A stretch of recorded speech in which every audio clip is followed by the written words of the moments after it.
Hi, we're out on our range today and we're talking about mass shootings, their causes, and some possible solutions. This is a topic that a lot of people have been talking about lately, and typically I would leave it to those people who are more eloquent than I am. However, I've heard a lot of people saying a lot of things with which I disagree. I've also heard a lot of people saying a lot of things, but they are not saying some of the things that I think really need to be said. So here I am. Now, today's presentation will be long and tedious, and although there will be some demonstration, most of it will be lecture. I have a disdain for lecture, but in this particular case, I think the importance of the information outweighs my disdain.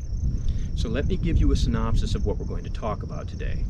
First, an introduction of who I am as it pertains to this topic. Secondly, some disclaimers and caveats.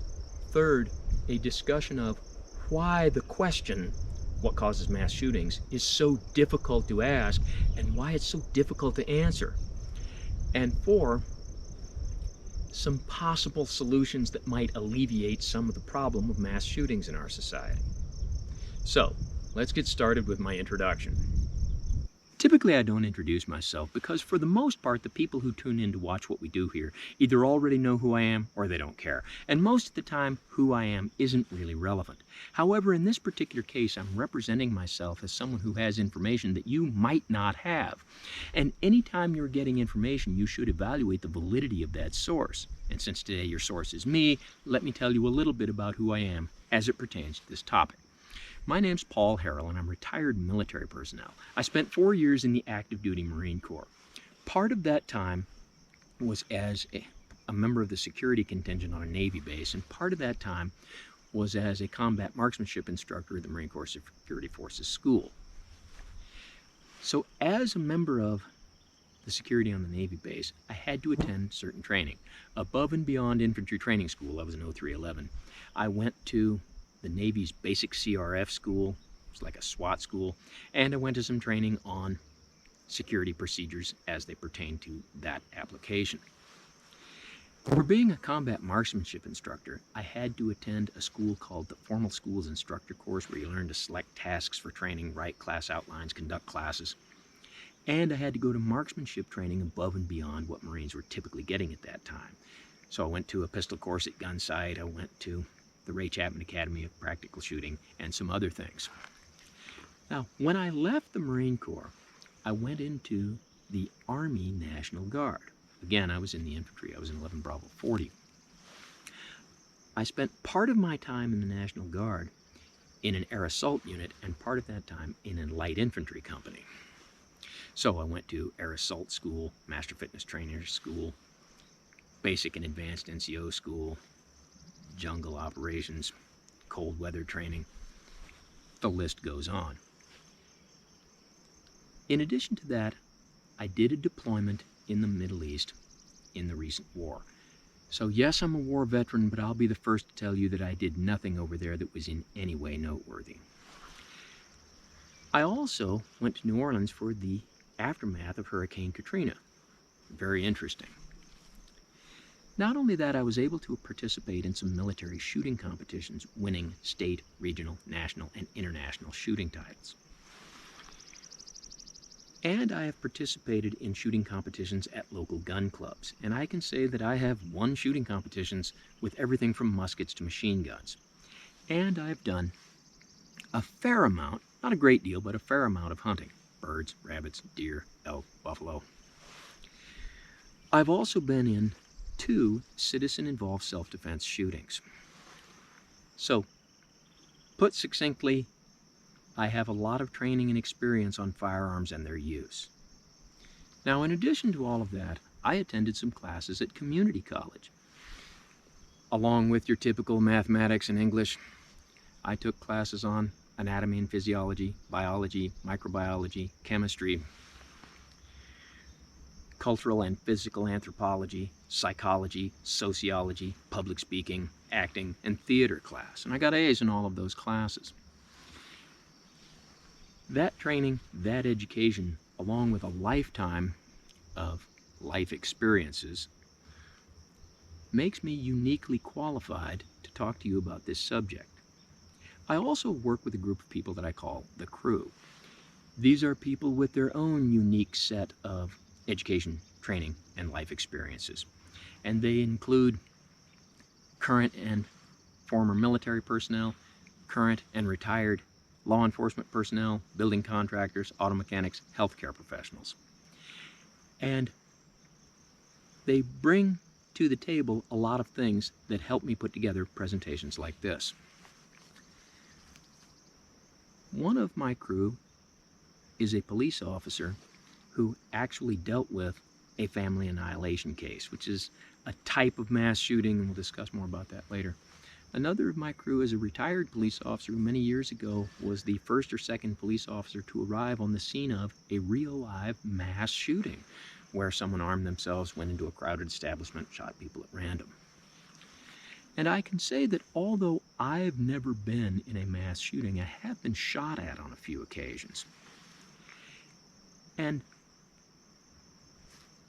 put down to the bottom line of all of this, it puts me in a position where what I'm telling you today is not purely academic. Some of it comes from real-world experience. Now, our list of 4 caveats, disclaimers, and yabbits, some of which you've already noticed. Number 1, you may have noticed that in addition to my Shatner-esque pauses, I also have a slight speech impediment. The very annoying habit of sometimes leaving a syllable out of a word, or adding a syllable to it, or transposing words or syllables. I'm going to ask you to just bear with me. Although we try to keep these presentations family friendly, they really are made for an adult. If you are someone whose behavior was arrested when you were in the 3rd grade, and so you still gain some sense of well-being by making fun of somebody else's speech patterns, then today's presentation is not for you. Please turn it off now. Okay, if you're still here, I'm going to expect you to be able to conduct yourself as an adult. Now, the second thing that we have to discuss is that what we do here, not just in today's presentation, but in general in this format, our goal is to put out useful information, if not useful, at least interesting.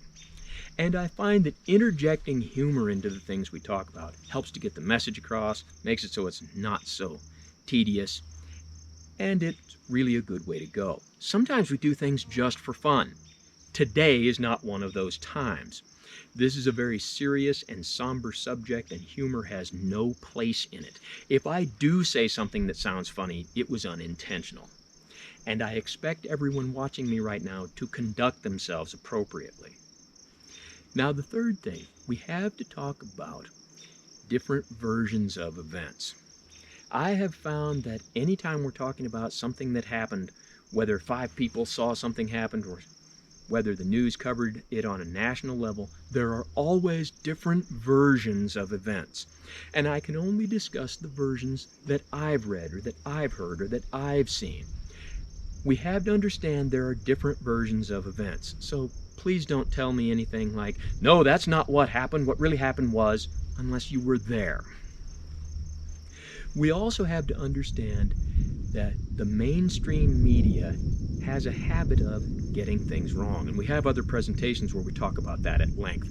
But suffice it to say that the mainstream media is quite often mistaken and quite often prints things that didn't really happen, or doesn't print things that does happen. We also know that there are different sides of issues, whether you're a liberal or a conservative, a Democrat or a Republican, whether you subscribe to the philosophy of less filling or subscribe to the philosophy of taste great. We know that on different sides, both sides will twist the facts to fit their narrative and their agenda. We know that, and we don't have to harp on it. We don't have to discuss that any more than what I've said right now. And fourth, we have to remember that everything I'm saying today are my conclusions and my opinions. My opinions are based on my education, my training, my experience. Different people have different experiences, so they have different opinions. I make no claim that my opinion has its origin in the mind of greatness. And if someone does tell you that their opinion has such origins, you should be very incredulous. The question, what causes mass shootings? And even more so, why is that question so difficult to ask and so difficult to answer? That particular subject will take up most of today's presentation. It will require me to do a lot of monologuing, and it really will require you to have a lot of patience with my speech patterns. Now, it goes like this. The question people typically ask is, how do we stop mass shootings? How do we reduce their numbers? How do we prevent them? How do we solve this problem? And when you ask that question, you will immediately get a lot of answers that are very angry, they're emotionally charged, they're politically charged, when really the answer to the question, how do we stop mass shootings, should be the question, what's causing mass shootings? Why are these things happening? That has to be the beginning of how you solve the problem. And I've discussed this before. Now let me give you a very simplistic example. You have a car and your car battery keeps going dead. And you ask the question, how do I keep my battery from constantly going dead? You should really ask the question, why does your battery keep going dead? Is it because your battery is very old and won't hold a charge? Your alternator's malfunctioning? Or maybe it has to do with your annoying habit of always leaving your headlights on. Once you answer the question, why your battery is going dead, then the fix becomes very easy. Maybe that buzzer that's supposed to sound when you open the door while your headlights are on, and on your car it doesn't work. The solution is, go down to the shop and get that buzzer fixed. And that won't change your habit of leaving your headlights on, but at least you'll know that there's a problem when you do. Once you know why something's happening, very often the solution becomes simple. Now, in the case of mass shootings, not so much. It's a very complex topic. But still, the question, how do we stop mass shootings, needs to be answered with the question, what's causing these mass shootings? Fair enough. But when you ask the question, what's causing mass shootings, again, you get a lot of answers that are emotionally charged, they're politically charged, there are people coming to conclusions based on erroneous information, and you get a lot of anger and resentment and argument, as opposed to people really trying to resolve the problem. And so typically when I discuss this, which I'm called upon to do occasionally, I want to start with finding some things on which we can agree. There's a great deal of disagreement on this topic. And I think there's primarily 4 things on which most of us would agree. 1, mass shootings occur. Now, don't get ahead of me there. We're going to talk about that in a few minutes. But 1, mass shootings occur. 2, there are more mass shootings occurring now than there was a long time ago, like back in the 1970s, 1960s, 1950s. There's more occurring now than there used to be. 3, we would like there to be fewer mass shootings. Oh, and if you're someone who thinks that there should be more of them, please turn this presentation off now. Okay, if you're still here. We would like there to be fewer. And 4, I think that we could disagree on what we should do, but I think we would all agree that there are solutions, and that if we as a society do the right things, we can greatly reduce the number of mass shootings. Okay, now, when we agree on those things, then it opens the floor for discussion. However, one of the reasons why this question is so difficult to ask and so difficult to answer is because I can't even get those 4 things out without people needing to argue about it. They have an insatiable, maniacal need to argue with who they see as the opposition, even if they happen to know that on this particular topic the opposition is correct. And a good example is when I say, I think we could all agree we'd like to have fewer mass shootings, there's always somebody who will angrily say that they want there to be none. Okay, then right now we have a number of them. None would be less than what's happening now, so you can agree we'd like there to be fewer. No, I don't agree, I'd like there to be none. And we end up in this debate over semantics instead of substance. Now, when this kind of thing happens, there's a tactic that you can use, and it's not a debating tactic to try to corner someone. It's a problem-solving technique. And I'll say something like, okay, would you agree that 5 plus 5 is 10? Now, the reason you say that is because obviously it is 10, and people would agree. And then you can say, okay, then we find something that we agree on. The problem, though, is that these people are so maniacal about arguing over minutia that they know what I'm trying to do and they can't let me be right about anything. So even though 5 plus 5 is 10, they won't agree that it is. They'll tell me that that's irrelevant and stupid and has nothing to do with what we're talking about. Because they need to argue more so than they need to solve the problem. And I'm going to say something that I know is going to hurt a lot of people's feelings. And that is this. To solve this problem, we need qualified people having an honest discussion with each other, trying to figure out why is this happening, and then coming up with some solutions and implementing them. When you argue over things like we want there to be none instead of using the word fewer, you delay that process. Your need to argue, even when you know the person you're arguing with happens to be right on that particular point, you delay solving the problem. Therefore, more mass shootings, more people are going to be killed, and some of that blood is on your hands. This is something we have to deal with. Now, there are 3 other things that I see as major barriers to effective communication when discussing why do mass shootings occur. And one of those is the people who deny that they occur. The really best example of this is the Sandy Hook shooting in Newtown, Connecticut. There was one person in particular who went on a real big campaign trying to convince everyone that that didn't happen. Now, as we said earlier, mainstream media gets things wrong. I'm sure the details of the exacts of what happened can be debated. And of course, both sides of any issue are going to try to twist and turn those details to their own political advantage. But we can't deny that that event did in fact happen. And as near as I can tell, the person who was denying that, his main goal was to draw attention to some products he was trying to sell. But when you perpetrate that fiction, and even worse, when other people believe that fiction, you are slowing down the solution to this problem. Instead of learned people having a discussion, trying to come up with a solution, they have to spend their time refuting that fiction that such things don't occur.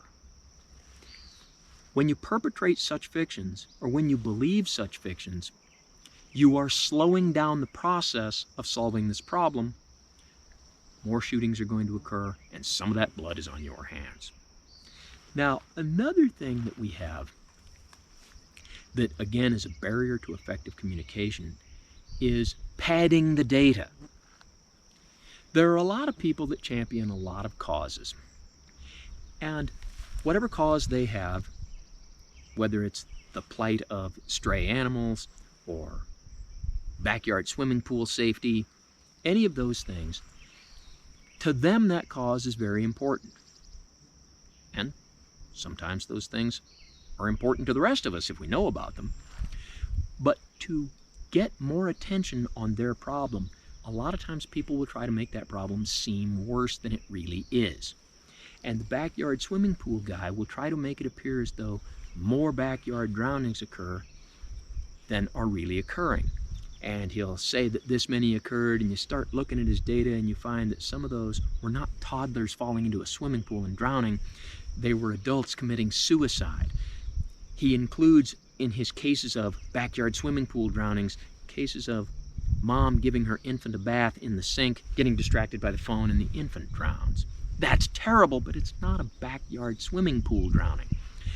And so rather than dealing with the problem, rather than be able to come up with a solution, we instead have to deal with refuting his fiction. And so I'm looking at this with the thought of, well, I don't know how bad this problem is, but I do know that you're lying to me or you're terribly incompetent at collecting data. And it works against those people he's trying to help. And we see that with mass shootings. Now, one of the things that I hear posited is the idea that mass shootings are occurring a lot more now than they did in the 1970s, 1960s, 1950s. And you will usually hear that put forth by people who are pro-gun rights. They are Second Amendment activists. And what they're trying to say is that mass shootings, although they've always occurred, there's a whole lot more now than there used to be. And so as we get more and more and more and more gun control, it's not solving the problem. Ergo, more gun control is not a solution. Well, to counter that, there are people who are saying, no, that's not the case. There's always been lots of mass shootings. In preparation for today's presentation, I was trying to do some research on that, and I found something that listed, so they claimed, all of the mass shootings in the United States from 1900 until 1999. And when I looked at that, I was expecting to see a lot more mass shootings in the 1980s than there were in the 1970s, and that wasn't the case. So the idea that there used to be less isn't true. Oh, wait, until you start looking at the fine print. And when I see this list of mass shootings in the 1970s, there are some things on there that would be mass shootings in the way we understand them, as in someone arms themselves, goes into a crowded place like a mall or a grocery store and just starts shooting everyone. But some of the things they included were rival gangs shooting at each other over a drug deal gone bad. Okay, that's not what we really think of when we think of mass shootings. One of them they included was a case where the KKK and the American Nazi Party were having a rally right next to where the American Communist Party was having a counter rally. The two factions got in a big argument which turned into a gunfight. 5 people were killed. Okay, that's not a mass shooting in the way we're thinking of them. And as I read down these, you see cases of where it was just a robbery and someone killed the people who were present at whatever he was robbing just to get rid of witnesses. And the absolute cherry on top of this nonsense was that they included as a mass shooting the events at Kent State in 1970. Now, if you're not familiar with that, Kent State University in Ohio, in 1970, there was a big anti-Vietnam War protest going on, and the National Guard was there. There was a conflict between the protesters and the National Guard, and there's many different versions of exactly what happened that day. But what is not in dispute is the National Guard fired on the protesters, killing 4 of them. This chart actually included that as a mass shooting. Yeah, that's not a mass shooting in any way that relates to what we're talking about now. That has no similarity with someone going into a grocery in Buffalo, New York and shooting as many people as he can. And so what you see is that people are manipulating the data to try to make their point. Don't get me wrong, on any sides of any argument, whether skim milk is better than 2%, there are always people that are going to twist the data to their own conclusions. But in this particular case, where we're talking about mass shootings, by manipulating the data like that, what has happened is, instead of being able to have an intelligent, productive discussion that can come to some solutions, instead of doing that, we have to refute that guy's fiction. And therefore, you've delayed the solution. Therefore, more mass shootings. Therefore, some of that blood is on that guy's hands. And that is a responsibility that we all must incur when you're perpetrating fictions like that. Now, another real barrier to effective communication when we ask the question, what causes mass shootings, are people's political agendas. People will immediately want to put their political agenda into this discussion. And sometimes it's an agenda that just doesn't belong, like the backyard swimming pool guy. When you have a discussion, what causes mass shootings? And he says, we shouldn't be worrying about that, we should be worrying about backyard swimming pools. Okay, that is a legitimate concern. But that's not what we're talking about here today. And so we have now just delayed having meaningful dialogue on it to have to deal with that guy's political agenda.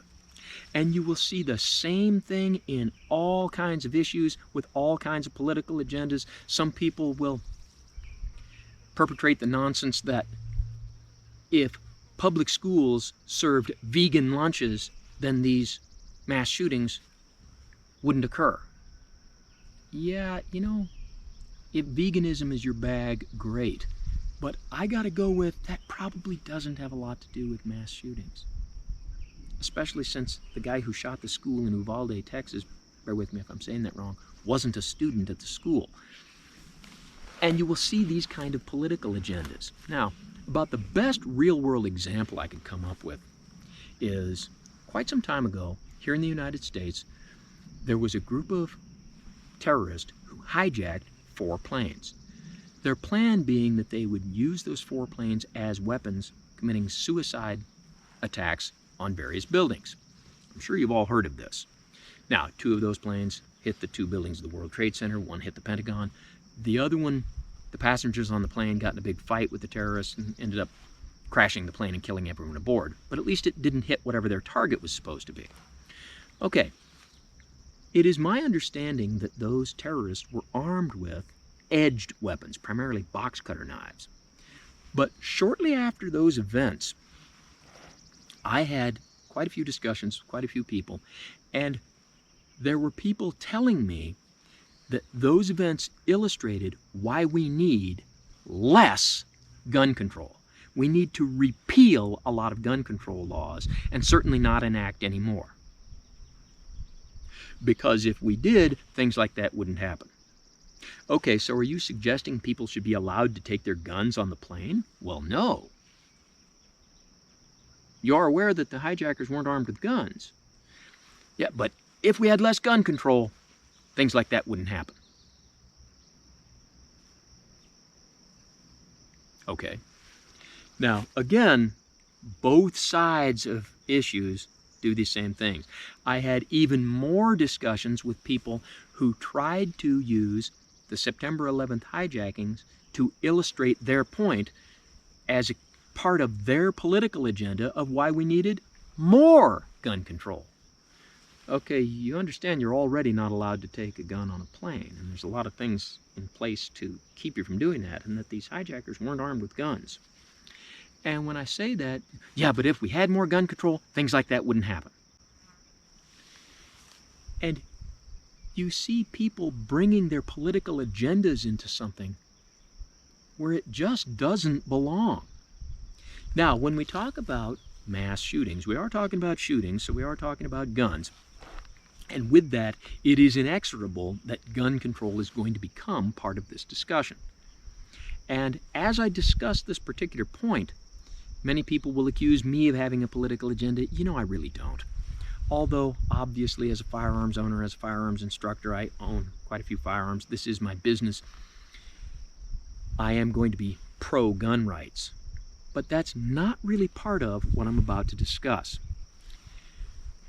Fourth on my list of why the question, what causes mass shootings, is so hard to ask and so hard to answer, is because of a fraud that some people perpetrate in that discussion. And there's a few parts to it where some people will say the reason you have so many shootings is because these days certain things are going on. And when they say these days, what they mean is that there are things happening right now or in the last few years that allow these mass shootings to occur that weren't present 30, 40, 50 years ago. Or things that were present then that prevented such things that aren't present now. And people will say mass shootings are occurring more now than they used to because these days it's so easy to get guns. Now, when you say that, that implies that 30, 40, 50, 60 years ago, that it was harder to get guns. Yeah, that's not true. But like all good lies, this thing of these days guns are so easy to get has a slight, tiny little piece of truth to it.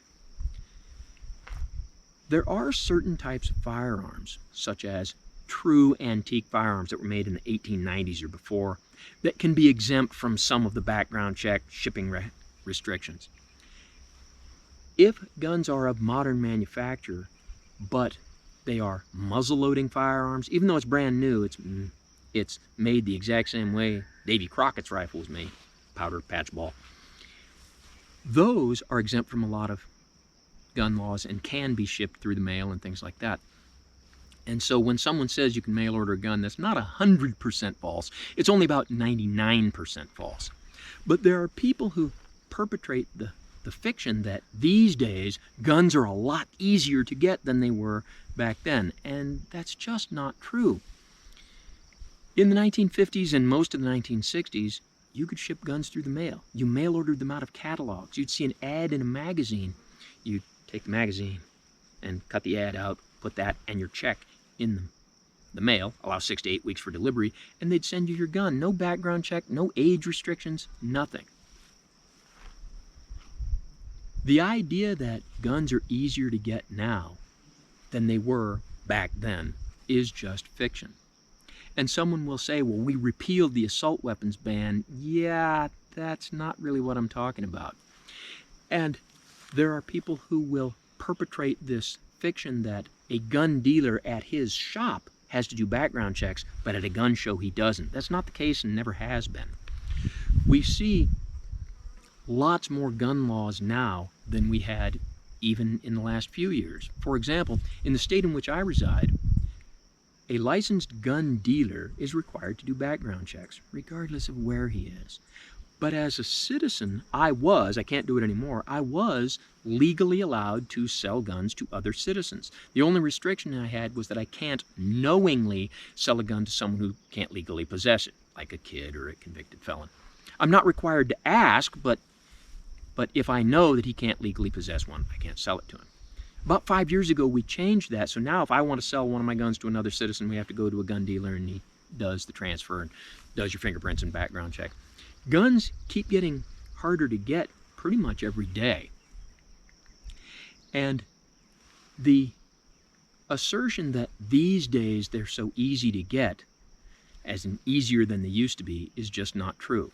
And for anybody who wants to perpetrate the fiction that anyone can just order a gun online and there's no background check and it's shipped right to you, I would ask you, please get online and buy one and see how that works out for you. And if you want to buy a muzzle-loading rifle or a firearm that's over 120 some years old, that might work, but you're not going to get this shipped right to your house. If you do, someone's already broken several laws. Now, another part of this fiction is that these days there are so many semi-autos out there. These days anyone can buy an AR or an AK. And the implication is that to do a mass shooting, you really have to have a firearm that is semi-auto, detachable box magazines with a fairly high magazine capacity. And you're not really going to be able to do very much of a mass shooting with your old cowboy single-action revolver. Okay, and mass shootings are occurring more now because AR platforms, AK platforms, all the different semi-auto rifles with detachable box magazines that will hold 20, 30, 40 rounds, those are available now. Semi-auto pistols with double-stack high-capacity magazines are available now, as were back in the 1970s, 60s, 50s, 40s, that firearms like that weren't available. You couldn't get firearms adequate to the task of doing a mass shooting, at least not much of one. And so people will say that, well, mass shootings occurred far less then than they do now because these days, in addition to guns being so easy to get, these days anyone can get a gun adequate to the task, and before you couldn't. That is an absolute fiction, which brings me to the demonstration portion of today's presentation. Let's take a look. This is a Colt government model, one of the many different versions of a 1911 platform. Let me show you a close-up of how this pistol works. This pistol utilizes a detachable box magazine, what some people will erroneously call a clip. You put the magazine in the magazine well, which is in the grip of the pistol. At this point, if I were to cock the hammer and pull the trigger, it would not go off because I have not put a round in the firing chamber. To do that, I'll pull back the spring-loaded slide, let it go, chambering around, and cocking the hammer. At this point, I'll engage the safety and put the pistol in my holster. To shoot the pistol, I'll take it out of my holster, disengage the safety, and pull the trigger. You can see that when I do that, It fires, and this action cycles so quickly it's almost undiscernible with the unaided eye. Each time I pull the trigger, it will fire, eject the empty casing, chamber a live round, and cock the hammer again. And when I've finished firing, I'll re-engage the safety and put it back in the holster. Now I have the pistol loaded with only 2 rounds. A feature that this pistol has, which is common to auto-loading pistols, is that when you fire the last shot, the slide will lock back. You can see that the slide is locked back, so to reload, I'll hit my mag release button, drop that magazine, put a new magazine in, hit the slide release, and I'm ready to go again. You can see how quickly pistols like this can be reloaded. Now what some people will do is, instead of firing that last shot so the slide locks back, they'll count their rounds, fire till the magazine is empty, and leave that round in the chamber. So when they go to reload, they'll drop the empty magazine, put in a new magazine, and you don't have to hit slide release because there's already a round in the chamber. You have pre-primed the pump, as it were. And that allows you to reload, skipping that step and shooting that much faster. The Model 1911 is an old-school auto-loading pistol, and there's a lot of differences between this and more modern designs like this Beretta 92FS. And the first thing I want to point out is that a model number does not necessarily coincide with a patent date. This Model 92FS was not introduced in the year 92 AD, nor was it introduced in 1992. These have been around since the 80s. However, the 1911, that does coincide with a patent date. Now, a major difference between these two, as it pertains to people perpetrating the idea that modern guns with their greater magazine capacity are up to the task of mass shootings, well, these guns were not up to the task. Therefore, with these now available, there are more mass shootings. When this was the cutting edge of technology, there weren't. There is, along those lines, a major difference between these two pistols. This has what's called a single stack mag, while this has what's called a double stack mag. Let's take a close-up look at the difference between the two designs. On your left is the 1911 magazine, on your right is the 92FS magazine, and you can see that they're very similar in length. However, when we turn them this way, you can see that the 1911 magazine is much narrower than the 92FS magazine. Why? Because the 1911 magazine has all the rounds stacked one on top of each other. It's single stacked. As where the Beretta magazine, although it tapers down to single stack at the top, makes it easier feeding into the firing chamber, from there, these become staggered. So if you were to look at the fronts of the projectiles, your 1911 magazine would look like this, your Beretta magazine would have them double stacked. And what that allows you to do is have more rounds in a magazine that, although wider, isn't necessarily any longer. In this case, 15 rounds as opposed to 9. Now there's something I need to clarify. A moment ago I said that my 1911 has a 9-shot magazine. I know that'll raise some eyebrows. 1911 platform pistols are available in a variety of calibers. By far the most popular is 45 ACP. And when these were introduced, your old school guns in the 1920s, 1940s, 1960s, if they were caliber 45 ACP, almost exclusively had 7-shot magazines. Today, when you buy this in caliber 45 ACP, it's very common that it will have an 8-shot magazine. However, mine's not a 45, it's caliber 38 super automatic. The cartridges are smaller in diameter than the 45, so the magazine can hold more of them. And caliber 38 super auto and the 9-shot magazine have been available in this platform of pistol since circa 1928. It's an old school gun. But just how fast and accurately can I put shots on target with this pistol? I've got 2 targets set up at 10 yards, and I'll shoot them left, right, left, right. It wouldn't be realistic if I shot every shot at the same target. And I'll shoot as fast as I think I can hit, and we'll see how I do.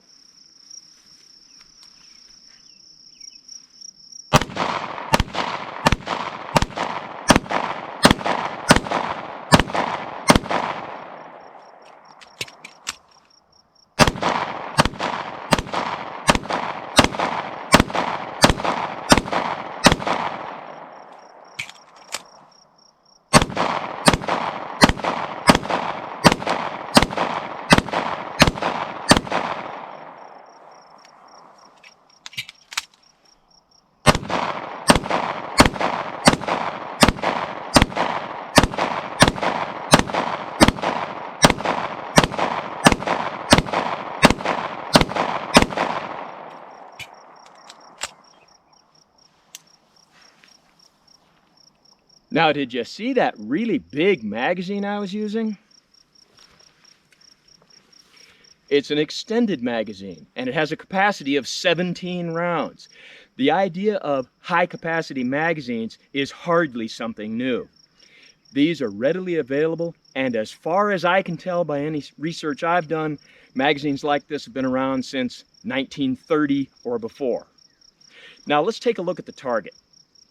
And here's our group on our left target. Here's our group on our right target. Now these groups are not stellar, but with this pistol at that distance, trying to shoot that fast in the hands of the average shooter, I'm going to say that the level of accuracy I achieved is more than adequate to today's subject matter. And remember, this is a model 1911. If you want it in caliber 45 ACP, it's been commercially available since circa 1912. This particular pistol was manufactured in 2011. However, except for an internal safety system that makes it a little more drop safe, this pistol in caliber 38 Super Auto with this 17-shot magazine is basically identical to something that you could have bought in 1930. Accurate, powerful, reliable, high-capacity auto-loading pistols are nothing new. Now, I want to take a moment to talk about a different design of firearm. The AR-15, and yes, this has stamped right on it, Colt AR-15A2. And the main things I want to discuss are, what does AR-15 mean? And why do we use terms like AR design, AR style, AR platform? Okay, in explaining this, please remember there's different versions of every story. And our story goes back to a company that called themselves Armalite. And they made firearms. And their firearms had model numbers. So there was a Model 1, a Model 2. You can see where this is going. However, when they got up to 15, that was not necessarily progressive designs of the same platform. Some of their firearms were very different. So, AR-15 just means the 15th design that they had. And here's where there's different versions of the story. Some people will say that AR means Armalite rifle. Some people will say that the word Armalite, the first two letters are AR, and so AR just stands for Armalite. There are some differences of opinion on that, depending on which source you read. But one thing I can tell you is that AR does not stand for auto-loading rifle. It does not stand for automatic rifle, and it most certainly does not stand for assault rifle. Okay, but why do we have to call things a platform? All right. Armalite Corporation sold the patent to the AR-15 to Colt Corporation. And so only Colt could manufacture these firearms, but Colt kept the designation AR-15. Well, that patent ran out like patents do, and so now lots of different companies are making AR design firearms. However, AR-15 is still a registered trademark of the Colt Corporation. So the other companies, they call their rifles all kinds of things, but they can't call them an AR-15. And so when you hear on the news things like the bedwetter who shot up the school in Uvalde had an AR design or an AR platform, you can't say it was an AR-15 because it wasn't. That's a registered trademark of the Colt Corporation. Okay. Now that we've got that to some degree cleared up, let's go back to our targets and see how fast and accurately I can shoot this. I have two new targets set up, and this time I'll shoot them from 20 yards. And again, I'll shoot left, right, as fast as I think I can hit. And although today I'll be using magazines of 25 rounds, 30-shot magazines are really considered the standard. Also, I'll only shoot one magazine. I think that'll be enough to make the point.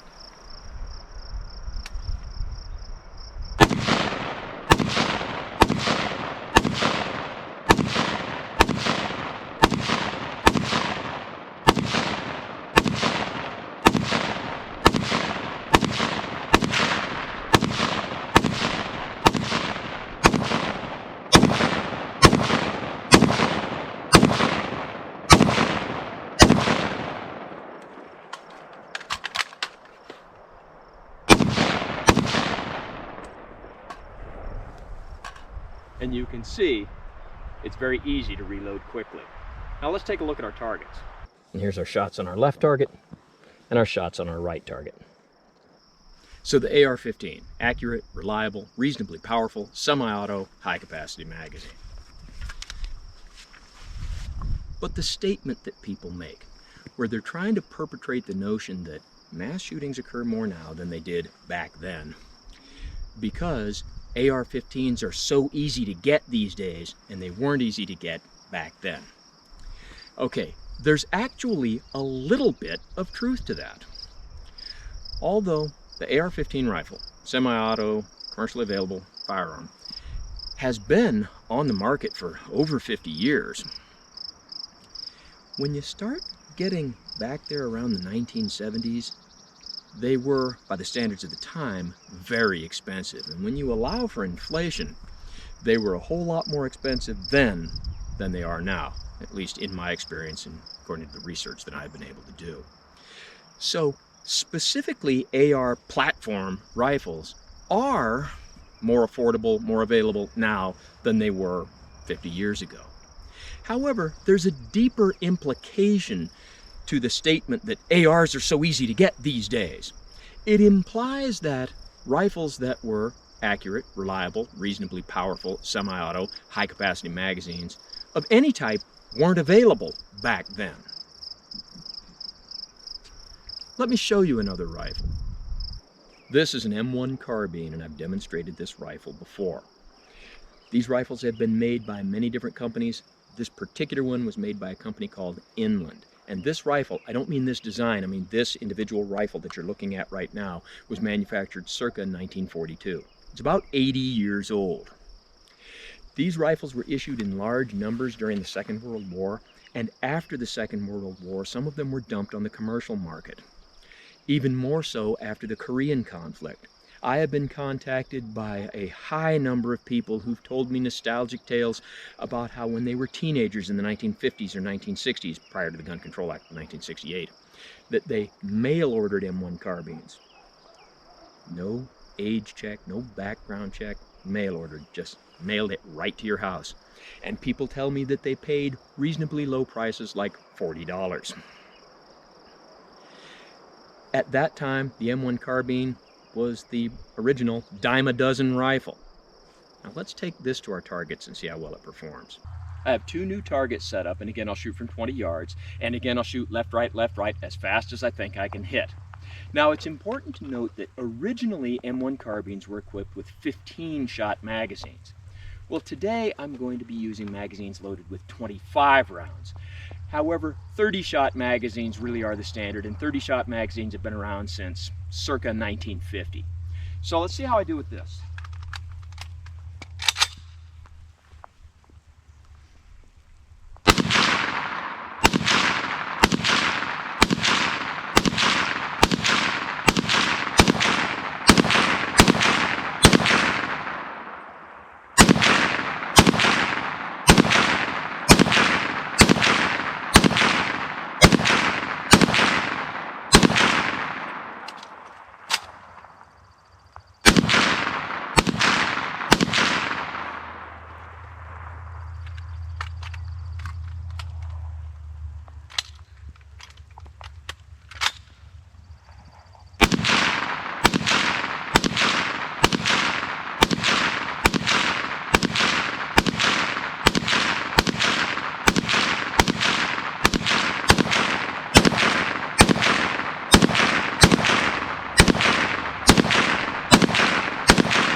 Now you may have noticed I had two malfunctions.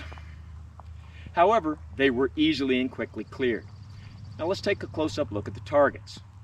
Here's our group on the left and our group on the right.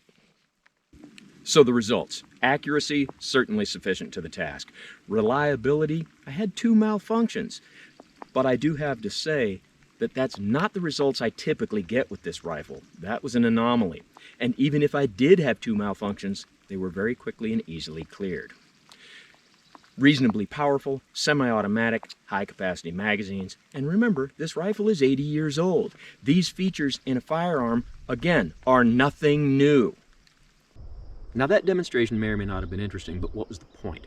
Okay, remember we were discussing why is it so difficult to get a straight answer to the question, what causes mass shootings? And I talked about 4 barriers to effective communication. The first one being people's maniacal need to debate semantics over substance, to debate minutia, and to argue with whom they perceive to be the opposition, even when the opposition says something with which they agree.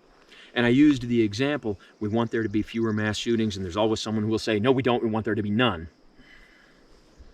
None would be fewer than what we have now, so we agree on that point, but you feel this maniacal need to argue, to debate semantics over substance, and argue about minutia, and argue with me even when I said something with which you agree. It's a terrible barrier to effective communication, and it slows down the whole process. Now, the second one was the deniers. People who like to say that Sandy Hook didn't happen. There's already people saying that Uvalde didn't happen. When people do that, we have to stop the meaningful discussion and refute that fiction. And it delays some kind of solution. And when you delay, you end up with more mass shootings, more people being killed, and more blood on the hands of those people who are doing that denying, who are perpetrating that fiction. Now, the third one was kind of the opposite. When people pad the statistics and try to make it look like there's more mass shootings than there are, okay, again, we have to delay the discussion and refute that fiction. And when you perpetrate fictions like that and pad your statistics, then you lose all credibility and you hurt the people you were seeking to help. And the fourth one, and that's where our demonstration comes in, is the people who perpetrate the notion that we're having more mass shootings now than we did back then because guns are so much easier to get these days than they were back then. Or the other fiction, we're having more shootings now than we used to because guns adequate to the task, as in accurate, reliable, reasonably powerful, semi-auto, high-capacity magazine, that these guns exist now and they didn't exist back then. Okay, and our demonstration clearly showed that that is just not true. This particular fiction, that guns exist now and guns adequate to the task didn't exist back then, that guns are easier to get now than they were back then,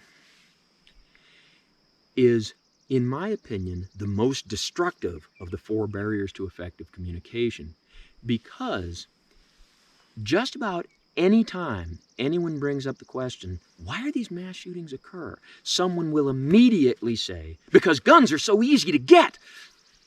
Okay, when you do that, it always turns into a debate about gun control when it really shouldn't be. When you do that, you're perpetrating a fiction. And instead of having a meaningful dialogue, we all have to stop and refute your fiction. There are people who will perpetrate the myth that because we have the internet, that you can just get online, order any kind of firearm, and it'll be delivered right to your house. Okay, if you think that's the case, take a look at this. This is a Wasser 1063. It's an AK platform. Get online, try to have one of these shipped right to your house. See how that works out for you. You're going to find that you pretty much can't do that. And if you do get one shipped right to your house, then you're either a licensed gun dealer or somebody's already broken several laws. The idea that guns are easier to get than they used to be is just fiction. And people who talk about things on the internet, they've never really done it. Sometimes when people perpetrate that myth, they are doing it through willful dishonesty. And sometimes they're doing it through the naivety of having believed someone who was perpetrating an intentional fiction. I could talk all day about things like when I was a kid, and I mean a kid, going to gun shows with my dad.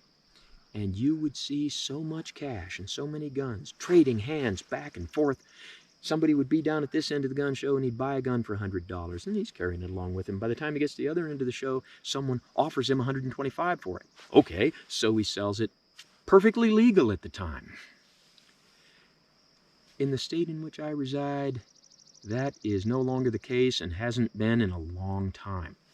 There are as far as I know, still a few states left in the United States where individual citizens can sell a gun to another individual citizen without a background check. And I can't quote you chapter and verse of every law in every jurisdiction in the United States. But as far as I know, there are still a few places where you can do that. But even at that, you still can't ship guns through the mail. And even in those few places where you can still do that, that does not represent guns having become easier to get. That represents that in that one place, guns have not gotten as much more difficult to get as they have in other places. In the 22 years since the turn of the century, compared to the 22 years prior to the turn of the century, so going back to 1978, if you think that in that 22-year period, guns have gotten easier to get than they were in the 22-year prior to that, you're absolutely wrong. And you are either speaking out of complete ignorance or you're intentionally perpetrating a falsehood. And when you perpetrate that falsehood, we have to take time away from the meaningful discussion to refute your falsehood. And it delays any kind of implementation of any kind of real solution. And when you delay that because of your fiction, then more mass shootings occur, more people are going to get killed, and some of that blood is on your hands. When you perpetrate the fiction that guns adequate to the task are available today, and they weren't available a long time ago, we now see that that's complete fiction. And when you perpetrate that, either through naivety or through willful dishonesty, we have to stop the discussion, do a demonstration like I did, refute your fiction, and therefore any implementation of any real solution is delayed. With that delay, more mass shootings occur, more people are going to die, and more blood is on your hands. I would really beseech you, don't take my word for it. Do some research yourself. Get online. As I said, try to order certain things. Talk to your grandpa about when back in the 1950s he ordered one of these through the mail. There could be a lot of reasons why mass shootings occur, and we're going to talk about those in a few minutes.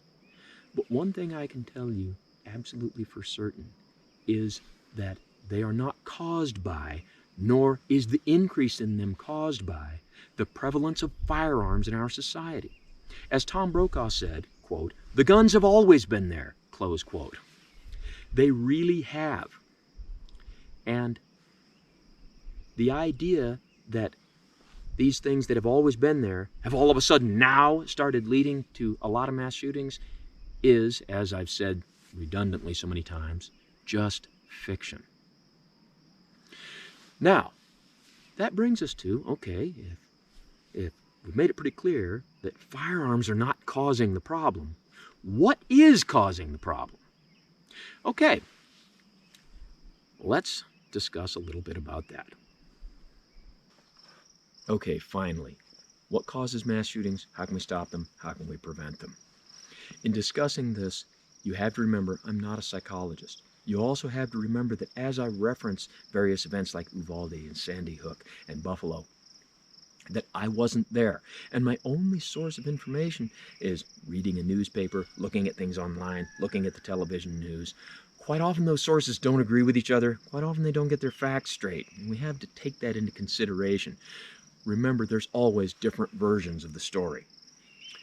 And remember that just about everything I'm going to say from here on out are my opinions. Okay, now, the question, what causes mass shootings? In my opinion, to answer that, we have to take a step back again and ask another question, and that is, what is a mass shooting? Now, you've probably heard some definitions. However, what I'm discovering is that there are different agencies and different organizations that use different definitions. You'll have government agencies like the Center for Disease Control, the Department of Justice. They have a particular definition. There's also private entities, organizations, some of which try to make themselves sound like government agencies, like the Violence Policy Center. It's not a government agency. And there are others as well, and sometimes they have different definitions. Now, Some groups will say that a mass shooting is when 3 people, not including the gunman, are shot. Some will say that it's 4 people, not including the gunman. Some will add the additional criterion of it has to be in a public place. And so, in my opinion, the first thing we have to do in discussing what causes mass shootings is define what is a mass shooting. We need an official governmental definition without a political agenda that we can all live with. Now, I know I'm asking for a lot, but if we have the Centers for Disease Control or the Department of Justice put out a definition that isn't 10 pages long, that's just a couple of paragraphs long, and it's something we can all work with, that would be our first step in solving the problem. In my opinion, our second step is we need to categorize different types of mass shootings. Now, I talk about our lists that include the Kent State shooting. We talk about rival gangs shooting it out over a drug deal gone bad. Okay, we need to get those things off our list of mass shootings. But when we get down to those that we can agree are real mass shootings, we need to categorize them because different ones have different causes. Now, I mentioned earlier family annihilation. Okay. Put as basically as I can put it, a family annihilator is almost always a man. And he will have some great stressor like losing his job or maybe a series of stressors. And he gets to the point where he just can't go on. And quite often he plans on committing suicide, but he thinks that his family cannot exist without him. So he has to kill all of them too. Now, one of my crew is a police officer, and a few years ago had to deal with a case where a man had 2 shotguns, and he then killed his 4 children and his wife and then himself. Looks like a mass shooting. However, he did that within the confines of his own home, not a public place. So that makes it on some lists and not others. And even if it wasn't a public place, or you take that particular criterion off the list and you call this a mass shooting, family annihilators are a particular type. Their particular pathology is known to the psychological community. We have some handle on what causes those things. And above and beyond, that is not the same thing as the guy who goes into a grade school. And so if you lump all of those together and you're trying to look for the causes, those 2 events have very different causes. And so there won't be a one-size-fits-all answer as to what causes these things. And we have to categorize them. Now, anytime you categorize anything, there will be things that fall through the cracks. There will be things put into categories where they really shouldn't. But still, having different categories, I think, will really help in answering the question, what's causing these? Now, mass shootings have been around for a long time. But when you categorize things and you get all that stuff off the list that shouldn't be on it, as near as I can put together, I come to the conclusion that although mass shootings have been around for many decades, we are seeing a lot more now than we used to. And there's a particular type that we're seeing a lot more now, and that is the person who goes into the mall, the church, the school, the grocery, and shoots up a lot of people with which he has very little to no relation. They seem to just be strangers. This is different than a lot of your old school mass shootings, such as if you look at the mass shootings in past decades, many of them were things like a man gets the notion that his wife is cheating on him. Whether she is or not, he's convinced that she is. And he goes to her place of work, and he kills her, and kills the man with whom he presumes she's been cheating, and kills the other man that he thinks she might have been cheating with. And he has a friend that works there whom he presumes knew about all of this and didn't tell him, so he kills that friend. Then he kills the Good Samaritan who tried to stop him as he was leaving. Mass shooting. Absolutely is a mass shooting. But again, that is a totally different thing than the person who goes into the grade school or the mall and shoots a bunch of people with whom he has no relation. Similarly, we see the mass shooting of somebody gets fired from their job, goes to their former place of work, and kills the people whom they presume wronged them. Okay. This is a kind of mass shooting that's been around for a long time, but again, as far as I can tell, we are seeing more of them now. And we have to categorize that differently than the guy who shoots up the grade school or the grocery. And we have to ask ourselves some questions, and they're different questions than we ask about the grade school. Questions like, why are we seeing more violent solutions to people being fired now than we did in 1970? Are jobs that hard to get now? Are there particular lines of work that are more likely to cause that type of reaction than other lines of work? Don't say postal worker. And we have to ask those questions, and they're different questions than the question, why did the guy in Uvalde go into a grade school? Why did the guy in Newtown, Connecticut go into a grade school? See, these types of shootings are different and they have different causes. And we have to categorize them and look at them differently. And as near as I can put together, not only are there more mass shootings now, but that random thing, if someone goes into a mall, seems to be far more common now than it has been in the past. Now, specifically on the subject of church shootings. Okay, this is another one where things get on the list that aren't really what I'm talking about. Just this morning, I was looking at a list of church shootings. One in particular stood out. There's a church service. It's over. Everybody's leaving. The minister, he's in his office, and his brother comes into the office, shoots him. Well, because it happened at the church, it goes down as a church shooting. No, that's really fratricide. That's a different thing. And just in the topic of church shootings, there's still different types. There's some that are obviously the result of religious or racial bigotry.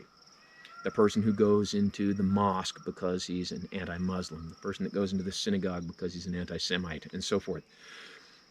That's different than someone who doesn't seem to have any religious affiliation, doesn't seem to have anything against a particular religion, goes into a church and shoots those people, kind of in the same sense that someone went into the grade school. Why? Okay. There are reasons why these random shootings where people don't seem to have any connection to their victims are occurring. And one of the things I have to discuss is, when someone goes into a grade school, why did he pick a grade school when it seems that he had no connection with that grade school? All right. There are many things that go into this, but that particular type of mass shooter is, in my opinion, trying to generate body count. It's not like the anti-Semite shooter who's looking to hurt a particular group. It's not like the racially motivated shooter who goes into the grocery store in Buffalo and is only shooting black people. This type of shooter doesn't really seem to care who his audience is, but he's got a few things going on. One, as near as I can tell, virtually all of these events are planned for days, weeks, months. It's not as though someone who just happened to have a firearm also did some LSD that day, went on a bad trip, and thought that his victims were the pod people from Mars. They plan these things out. And the reason they choose these particular targets are, again, and I can't stress this enough, these are my conclusions and my opinions, because he wants to generate a lot of body count, so he has to go to where there's a crowd of people. And he has to go to a place where that crowd is contained with difficult egress so they can't all run away. Even though we saw the mass shooting in the parking lot, typically somebody wants people crowded together where there's only a couple of exits and they can't get out really quickly, like churches or movie theaters. And also, he needs a, pardon the pun, target audience. No, that was not an attempt at humor. Where he perceives they will be easy victims that can't fight back, like children in a grade school, or people in a church. Now, in a church, if there's a lot of people there, you will probably find a lot of able-bodied adults, but up until recently, most people didn't take their guns to church, so he sees a bunch of victims that can't fight back. Now, here's where I have to talk about the Colorado theater shooting a few years ago. I have heard this from several sources, can't really substantiate it in any way, but what people are talking about is And again, different versions of the story. That shooter traveled from his house to that theater, which was quite a distance away. And again, I hear different numbers, but 30, 40, 50 miles. I mean, he went quite a distance. And so I've read there was a lot of theaters closer to him than the one he went to. Which brings up the question, why did he go to that theater? I'm pretty sure it was not because he had something against Batman. Why did he go to that theater? As near as I can tell, nobody's ever really been able to put that together. It's not like he was a former employee, he didn't have an ex-girlfriend that worked there. But it has been suggested that he went to that theater instead of all of the others that were closer to him because he was aware that that theater was a gun-free zone. Which is private property, the management can do that. That had declared even if you have a concealed handgun license, you can legally carry a gun, don't carry it in their theater. And that was part of his selection process because he perceived an audience less likely to fight back. Now, again, that is unsubstantiated. If anybody can post a link to something that we can consider a credible source, please do. But that has to make us stop and think. Now, it is my perception that a few years ago, we ended up having a rash of church shootings. Again, that didn't seem to be based on bigotry or hate crimes, just based on someone wanted to generate body count and an audience that's packed in, difficult egress, not likely to fight back. And there was a lot of church shootings. And then people going to church started carrying their guns. And then church security personnel ended up killing a lot of would-be mass shooters. And since then, the number of church shootings has gone way down. Now, just last night, I was reading about a church shooting that happened, as I'm filming this today, about 3 days ago. And according to what I read, someone went to the church, not for church services, but to something they called a baby boomer potluck, if I remember correctly. And at some point during this, he pulled out a gun, killed 3 people, and then was subdued by a couple of other people that were there. However, this particular person, so I read, had been to several church events, which makes me ask, was he casing the place? Was he making sure there wasn't armed security? I don't know. But it's something we really need to think about and something we really need to look at. Now, in this case, there wasn't armed security. And it brings up the concept that Wayne LaPierre said something to the effect of, the only thing that stops a bad person with a gun is a good person with a gun. Well, at this particular church, someone was able to take a folding chair, bash the shooter with it, and subdue him. So sometimes it takes a good person with a folding chair.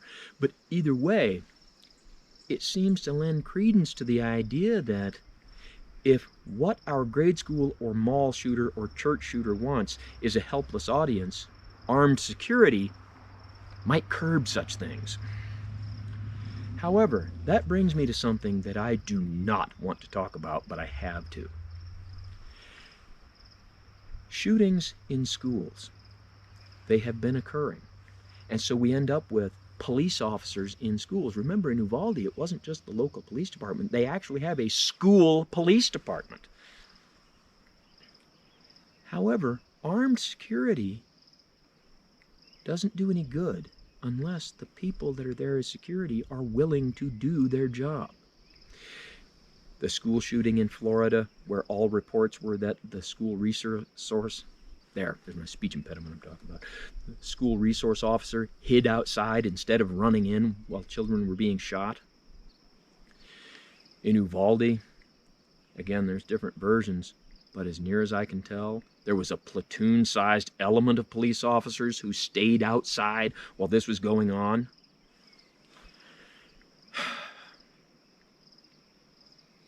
And I have to say it, shame on you for standing outside doing nothing while children were being murdered.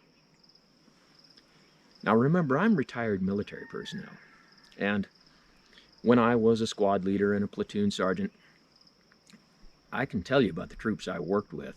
Had I been there with some of my troops, the biggest problem I would have had would have been keeping them from running in there like the Keystone Cops.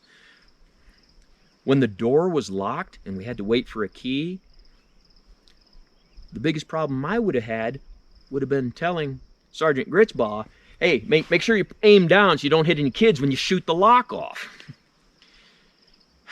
To have the highly trained professional police department just standing outside doing nothing is appalling. Now, from what I read, the city of Uvalde is redoing some things, and one of the things I've read is they're planning on hiring more school police officers. I don't understand how, if you had a platoon size element that did nothing, how would having a company size element doing nothing help you out?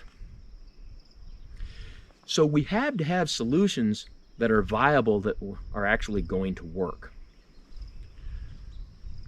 Now, to get back on task and off that tangent, in categorizing these things and asking why these things occur, if we can get into the mindset of the school or mall or church shooter. Remember, the body count church shooter is different than the hate crime church shooter. We have to ask the question, what is motivating these people? We have to look at pre-offense behavior and say, what did that guy do? What did that guy say? What are indicators that we really should have seen? That's the thing we have to ask. And then we have to put something in place that allows us to deal with that. Now, we all have the problem of you can't punish someone for what you think they might do. You have to have someone commit a crime before you can arrest them. And so it might be difficult to deal with their pre-offense behavior. But at least it's something that has to be asked, it has to be explored, and it has to be dealt with. And if we can come up with what is it that these people are thinking, what is it that they're feeling, maybe we can address that. Now, when we get right down to it, the real bottom line of what I'm talking about is this. Mass shootings have always been there, but most of them that we had back in the 1950s, 60s, 70s, there weren't very many, but most of them we had, we could look at and we could understand to some degree at least what the person was thinking. We can understand a little bit about why did he do that. Even though sometimes it's not a very good answer, at least we have one. A very good example is, in the 1970s, there was somebody who worked at a college campus. Again, there's always different versions. And he was some kind of maintenance man, janitor. And one day he got his .22 rifle, went into the library, and shot a bunch of people. Why? Well, as near as anybody could figure out, his main problem was he was a paranoid schizophrenic.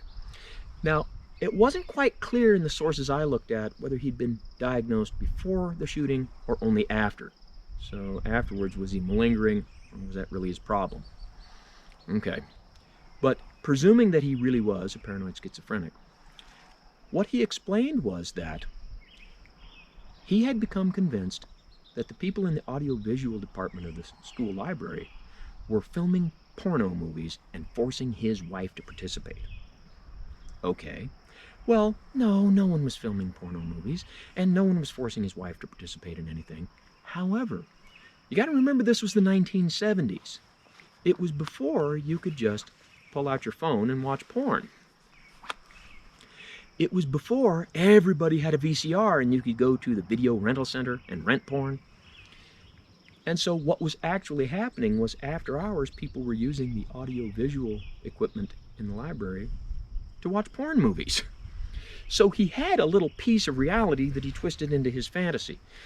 Okay, well, knowing that doesn't really help us much. We still had several people killed. But at least we understand what happened there.